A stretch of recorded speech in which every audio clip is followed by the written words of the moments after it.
Hi everyone, welcome back to the Hegdesbookclub Book Club. Today we are continuing to read The Magic Tree House number 1, Dinosaurs Before Dark by Mary Pop Osborne, chapters 4 to 7. Henry. Jack gasped as Annie held out her hand. Oh brother, she was always trying to make friends with animals, but this was going too far. Don't get too close to him, Annie, Jack shouted, but Annie touched the pteranodon's crest. She stroked his neck. She was saying something to him. What in the world was she saying? Jack took a deep breath. Okay, he would go down too. It would be good to examine the creature. Take notes, like a scientist. Jack started down the rope ladder. When he got to the ground, Jack was only a few feet away from the creature. The creature stared at Jack. His eyes were bright and alert. He's soft, Jack, said Annie. He feels like Henry. Jack snorted. He's no dog, Annie. Feel him, Jack, said Annie. Jack didn't move. Don't think, Jack. Just do it. Jack stepped forward. He put out his arm, very cautiously. He brushed his hand down the creature's neck. Interesting. A thick layer of fuzz covered the pteranodon's skin. Soft, huh? Said Annie. Jack reached into his backpack and pulled out a pencil and notebook. He wrote, Fuzzy skin. What are you doing? Asked Annie. Taking notes, said Jack. We're probably the first people in the whole world to ever see a real live pteranodon. Jack looked at the pteranodon again. The creature had a bony crest on top of his head. The crest is longer than Jack's arm. I wonder how smart he is, Jack said. Very smart, said Annie. Don't count on it, said Jack. His brain's probably no bigger than a bean. No, he's very smart. I can feel it, said Annie. I'm gonna call him Henry. Jack wrote in his notebook. Small brain? Jack looked at the creature again. Maybe he's a mutant, he said. The creature tilted his head. Annie laughed. He's no mutant, Jack. Well, what's he doing here then? Where is this place? Said Jack. Annie leaned closer to the pteranodon. Do you know where we are, Henry? She asked softly. The creature fixed his eyes on Annie. His long jaws were open and closing like a giant pair of scissors. Are you trying to talk to me, Henry? Asked Annie. Forget it, Annie, Jack wrote in his notebook. Mouth like scissors? Did we come to a time long ago, Henry? Annie asked Annie. Is this a place from long ago? Suddenly, she gasped. Jack! She looked up. Annie was pointing toward the hill. On top stood a huge dinosaur. Gold in the grass. Go, go, said Jack. He threw his notebook into his pack. He pushed Annie toward the rope ladder. Bye, Henry, she said. Go, said Jack. He gave Annie a big push. Quit it, she said, but she started up the ladder. Jack scrambled after her.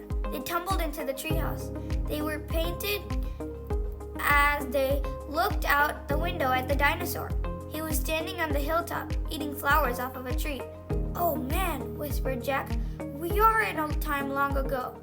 The dinosaur looked like a huge rhinoceros, only he had 3 horns instead of 1. 2 long ones above his heads and 1 on his nose. He had a big shield thing behind his head. Triceratops, said Jack. Does he eat people? Whispered Annie. I'll look it up. Jack grabbed the dinosaur book. He flipped through the pages. There, he said.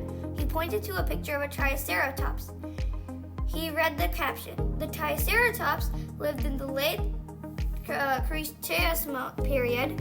This plant-eating dinosaur weighed over 12,000 pounds. Jack slammed the book shut. Just plants, no meat. Let's go see him, said Annie. Are you nuts? Said Jack. Don't you want to take notes about him? Said Annie. We're probably the first people in the whole world to ever see a real live triceratops. Jack sighed. She was right. Let's go, he said. He shoved the dinosaur book back into his pack. He slung it over his shoulder and started down the ladder. On the way down, Jack stopped. He called up to Annie, "Just promise you won't pet him." "I promise." "Promise you won't kiss him." "I promise." "Promise you won't talk to him." "I promise." "Promise you won't." "Go, go," she said. Jack followed. Annie went. When they stepped off the ladder, the pteranodon gave them a kind look. Annie blew a kiss at him. "Be back soon, Henry," she said cheerfully. "Shush," said Jack, and he led the way through the ferns. Slowly and carefully, they reached the bottom of the hill. He kneeled behind a fat bush. Annie knelt beside him and started to speak. "Shush!" Jack placed a finger on his lips. Annie made a face. Jack peeked out at the Triceratops. The dinosaur was incredibly big, bigger than a truck. He was eating the flowers off a magnolia tree. Jack slipped his notebook out of his pack. He wrote, "Eats flowers." Annie nudged him. Jack ignored her. He studied the Triceratops again. He wrote, "Eats slowly." Annie nudged him hard. Jack looked at her. She pointed to herself. She walked her finger through the air. She pointed to the dinosaur. She smiled. Was she teasing? She waved at Jack. Jack started to grab her. She laughed and jumped away. She fell into the grass in full view of the Triceratops. "Get back," whispered Jack. Too late. The big dinosaur had spotted Annie. He gazed down at her from the hilltop. Half a magnolia flower was still sticking out of his mouth. "Oops," said Annie. "Get back," said Jack. "He looks nice, Jack." "Nice? Watch out for his horns, Annie." "No, he's nice, Jack." "Nice?" But the Triceratops just gazed calmly down at Annie. Then he turned and lopped away down the side of the hill. "Bye," said Annie. She turned back to Jack. "See?" Jack grunted, but he wrote in his notebook, "Nice." "Come on, let's look around some more," said Annie. As Jack started after Annie, he saw something glittering in the tall grass. He reached out and picked it up. A medallion, a gold medallion. A fancy letter was engraved on the medallion. A fancy M. "Oh man, someone came here before us," Jack said softly. 6. Dinosaur Valley. "Annie, look at this," Jack called. "Look what I found." Annie had gone up to the hilltop. She was busy picking a flower from the magnolia tree. "Annie, look, a medallion!" But Annie wasn't paying attention to Jack. She was staring at something on the other side of the hill. "Oh, wow," she said. "Annie!" Clutching her magnolia flower, she took off down the hill. "Annie, come back!" Jack shouted, but Annie had disappeared. "I'm going to kill her," Jack muttered. He stuffed the golden medallion into his jeans pocket. Then he heard Annie shriek, "Annie?" Jack heard another sound as well, a deep, bellowing sound, like a tuba. "Jack, come here!" Annie called. "Annie!" Jack grabbed his backpack and raced up the hill. When he got to the hilltop, he gasped. The valley below was filled with nests, big nests made out of mud, and the nests were filled with tiny dinosaurs. Annie was crouching next to one of the nests and standing over her gigantic dock-billed dinosaur. "Don't panic, don't move," said Jack. He stepped slowly down the hill toward Annie. The huge dinosaur was towering above Annie, waving her arms, making her tuba sound. Jack stopped. He didn't want to get too close. He knelt on the ground. "Okay, move toward me. Slowly," he said. Annie started to stand up. "Don't stand. Crawl," said Jack. Clutching her flower, Annie crawled toward Jack. The duck-billed dinosaur followed her, still bellowing. Annie froze. "Keep going," Jack said softly. Annie started crawling again. Jack inched farther down the hill until he was just an arm's distance from Annie. He reached out and grabbed her hand. He pulled Annie toward him. "Stay down," he said. He crouched next to her. "Bow your head. Pretend to chew." "Chew?" "Yes, I read that's what you do if a mean dog comes at you." "She's no dog, Jack," said Annie. "Just chew," said Jack. Jack and Annie both bowed their heads and pretended to chew. Soon, the dinosaur grew quiet. Jack raised his head. "I don't think she's mad anymore," he said. "Thanks, Jack, for saving me," said Annie. "You have to use your brain," said Jack. "You can't just go running to a nest of babies. There's always a mother nearby." Annie stood up. "Annie! Too late!" Annie held out her magnolia flower to the dinosaur. "I'm sorry I made you worry about your babies," she said. The dinosaur moved closer to Annie. She grabbed the flower from her. She reached for another. "No more," said Annie. The dinosaur let out a sad tuba sound. "But there are more flowers up there," Annie said. She pointed to the top of the hill. "I'll get you some." Annie hurried up the hill. The dinosaur waddled after her. Jack quickly examined the babies. Some were crawling out of their nests. Where were the other mothers?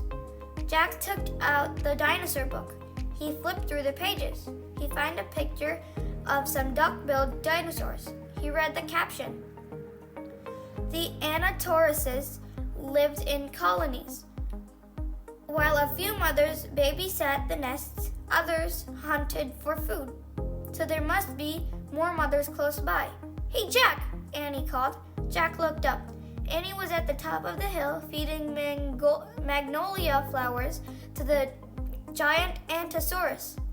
"She's nice too, Jack," Annie said. But suddenly the Ankylosaurus made her terrible tuba sound. Annie crouched down and started to chew. The dinosaur barged down the hill. She seemed afraid of something. Jack put the book down on top of his pack and he hurried up to Annie. "I wonder why she ran away," said Annie. "We were starting to be friends." Jack looked around. What he saw in the distance almost made him throw up. An enormous, ugly monster was coming across the plain. He was walking on two big legs and swinging a long, thick tail and dangling two tiny arms. He had a huge head and his jaws were wide open. Even from the far away, Jack could see his long gleaming teeth. "Tyrannosaurus Rex!" whispered Jack. 7. Ready, set, go. "Run, Annie, run!" cried Jack. "To the treehouse!" They dashed down the hill together, through the tall grass, through the ferns, past the pteranodon, and right to the rope ladder. They scrambled up. Seconds later, they tumbled into the treehouse. Annie leaped to the window. "He's going away," she said, panting. Jack pushed his glasses into place. He looked through the window with her. The Tyrannosaurus was wandering off, but then the monster stopped and turned around. "Duck," said Jack. The two of them hunched down. After a long moment, they raised their heads. They peeked out again. "Coast clear," said Jack. "Yay," whispered Annie. "We have to get out of here," said Jack. "You made a wish before," said Annie. "I wish we could go back to Frog Creek," said Jack. Nothing happened. Wait, you were looking at a picture of a dinosaur book, remember? The dinosaur book." Jack groaned. "Oh no, I left the book and my pack on the hill. I have to go back." "Oh, forget it," said Annie. "I can't," said Jack. "The book doesn't belong to us. Plus my notebook's in my pack with all my notes." "Hurry," said Annie. Jack hurried down the rope ladder. He leaped to the ground. He raced past the pteranodon, through the ferns, through the tall grass, and up the hill. He looked down. There was his pack lying on the ground on top of its dinosaur book. But now the valley below was filled with Antysauruses, all standing guard around the nests. Where had they been? Did fear of the Tyrannosaurus send them home? Jack took a deep breath. Ready, set, go! He charged down the hill. He leaped to his backpack. He scooped it up. He grabbed the dinosaur book. A terrible tuba sound. Another! All the Antosauruses were bellowing at him. Jack took off. He raced up the hilltop. He started down the hill. He stopped. The Tyrannosaurus Rex was back, and he was standing right between Jack and the treehouse.